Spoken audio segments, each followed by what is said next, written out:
What's your Natasha? Just kidding, guys. Well, hey, what's up, guys? Natasha here for another episode of Technique Unboxings Hands-On and First Impressions. Today, we have a mid-range smartphone priced at 1,099 ringgit, which is the Vivo S1, and this phone is set to launch on the 24th of this month. A little bit of the tech specs here. This phone comes with the MediaTek Helio P65 chipset, 6GB of RAM, 128GB of internal storage, 4,500 milliamps battery. That's crazy. And it features a 32 megapixel selfie camera. So without further ado, let's unbox. Alright, now we can already see the phone, and oh my god, this is the prettiest phone I have seen. Not ever, but it's one of the prettiest ones I've seen so far. So this is the Vivo S1. Just a first glance of the phone. You have on the right here, you have your volume rocker power button. On the left here, you have your what I believe is a triple SIM tray, 2 SIM cards and 1 micro SD card, as well as I think it's the Google Assistant button. And then on the front here, as you can see, it does come with a little bit of a chin here, and you also have the notched 32 megapixel selfie camera.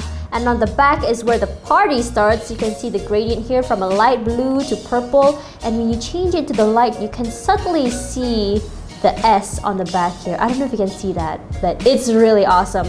Also, triple rear camera setup on the back, 16 megapixels, 8 megapixels, and 2 megapixel selfie camera, with the 8 megapixels being the ultra wide sensors. On the bottom here, you have the speaker grills and my favorite 3.5mm headphone jack. But unfortunately, this is a very not really like for me, a micro USB port over here, which is overall a decent phone. So what else is in the box? You have your 18-watt fast charging dual engine brick. You have your micro USB cable, and wow, they actually give you a pair of earphones with this one. I like that. Also guys, before we move on, this has a 6.39-inch display, full HD AMOLED. AMOLED because it does come with an in-display fingerprint reader, which you can see over here. Okay guys, now we've come to the best part of our unboxings, what we like and what we didn't really like about the phone. Let's start with what we like, yeah?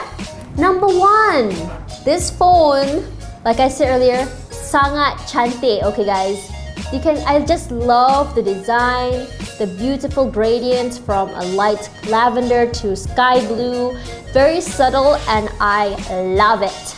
Number two, for those of you guys who have more than one number, this will be the phone for you because it comes with a triple SIM card slot, which means you can have both numbers as well as your micro SD card in it as well at the same time. This phone, you can have the best of both worlds. Bada bing, bada boom. Alright guys, number three. I think this is my favorite feature of this phone. But this phone actually comes with dark mode. Like you can see here on this FB page, the whole thing, the whole bright white has been replaced with black, and it's actually such a joy to look at because it doesn't make my eyes bleed and want to burn in the sun.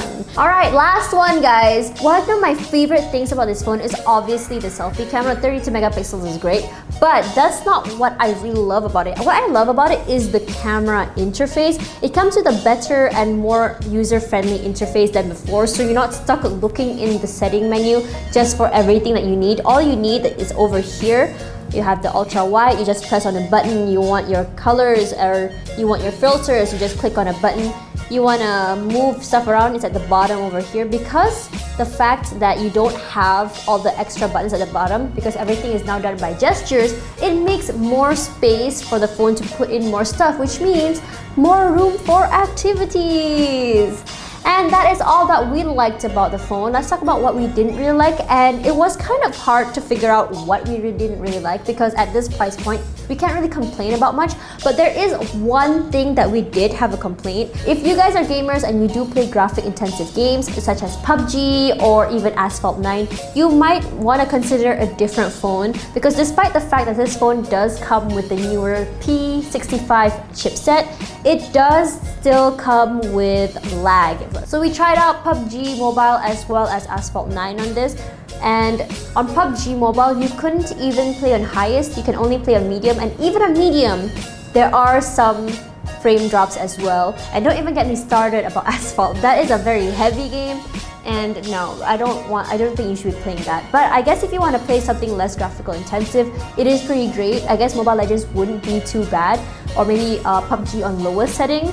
But that is something to note if you are going to buy this just for gaming. But for everyday use, for someone that's going around calling, texting, taking selfies, taking photos, this is a really good option for only 1,099 ringgit.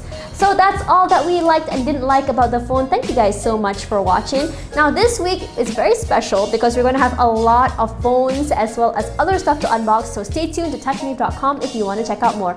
Also, for more news, check our website as well. I'm Natasha and I am gonna go and show off this phone because this is so beautiful, guys. Bye!